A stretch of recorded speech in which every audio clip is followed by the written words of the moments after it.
crossover boxing event ever. Live on the Zone pay-per-view, October 14th. Sign up at dazn.com. This is Oscar Bevis for IFL TV. Nick Ball, Josie, my friend, good to see you.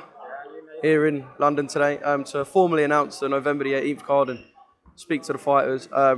You must be buzzing, mate. You and Isaac Dogboe is a ridiculously good fight. I know everyone's buzzing for the whole card, but that especially at the top. Yeah, I guess it's what you're in the sport for. Yeah, it is. Yeah, fights like this. I'm excited for this one because it's only going to make out for an exciting fight, innit? And action-packed fight because we've got similar styles, both come forward. So yeah, it's going to be explosive. Obviously, you've got to work your way to these fights, and that's what you've done. You've blitzed people en route to get here, but you've always been adamant that the big fights will come. I remember speaking to you even a couple of years back, and it's always been, I'll get these big fights. You kind of wanted them then and now, but you always knew that it would be these big fights that would come for you. Yeah, that's the thing. You've got to stay patient and keep working hard and knowing in the back of your head that you're working towards them fights, and when the time's right, they will come and you'll be ready for them because you've been working them years hard for them, yeah. So you have to stay patient and keep believing in yourself.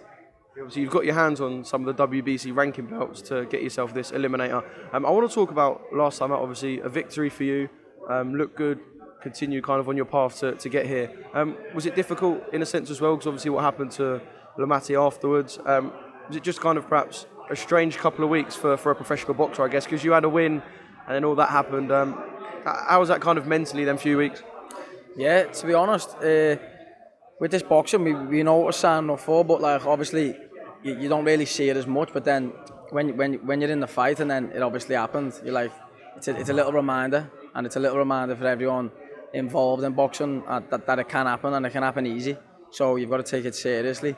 And yeah, to be honest, I didn't really celebrate that fight or the win until I knew he was out of hospital. So stayed respectful in that way, yeah. But at the end of the day, this is boxing and we know what we're signing up for, so things like that are going to happen.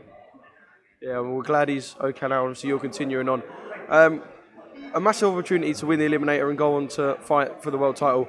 Have you spoke to the WBC, or do you know kind of what the plan would be afterwards? Obviously, you've got a champion in Ray Vargas who hasn't fought at the weight for a while, moved up to lose and lost the world title fight.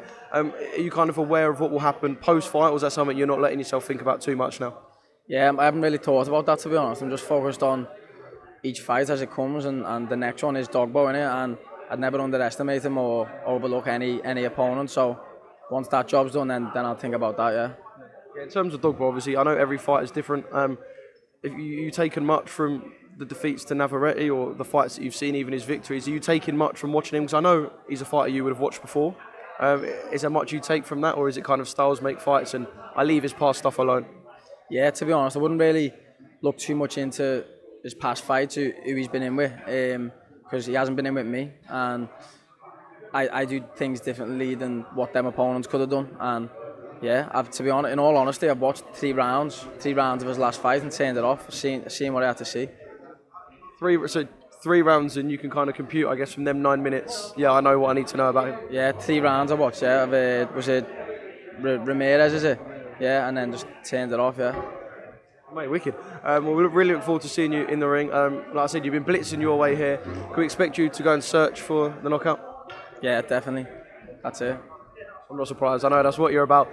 Quick one on the weekend just gone. I know you told me you didn't watch the full fight, but your assessment of what you did see from the highlights in Lee Wood and Josh Warrington?